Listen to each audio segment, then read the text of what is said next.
O Lord, who may abide in your tent? Who may dwell on your holy hill? He who walks with integrity and works righteousness and speaks truth in his heart. He does not slander with his tongue, nor does evil to his neighbor, nor takes up a reproach against his friend. So what is the definition specifically of gossip? It is idle talk or rumor about the private affairs of others. Slander is another word that's closely related to gossip, and slander specifically is stated as the action of making a false spoken statement damaging a person's reputation. Hello, so today I want to share with you a story about gossip. That's our focus for today.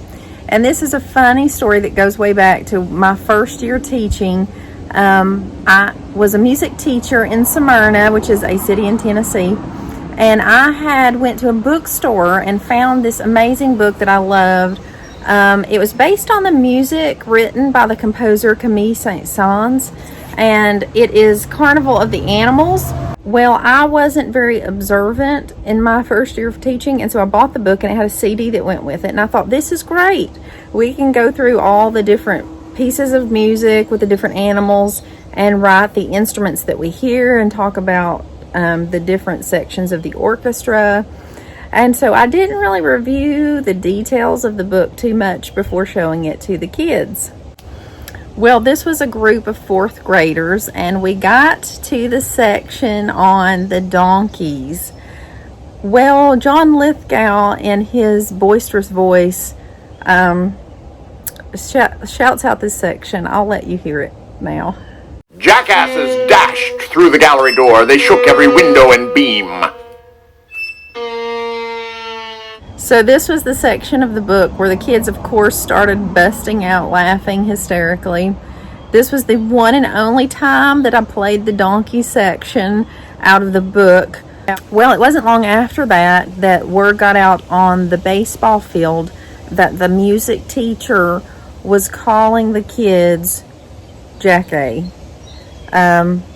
Of course, in the Romantic era and earlier, that was not a profane word, but in today's society, people generally don't need to be saying that around children. A concerned mother who was very kind and considerate got back to me, and she came into my classroom one afternoon and she was laughing, and she said, I just wanted you to know that I've been at the ball field and the kids have been saying that you're calling them this specific word.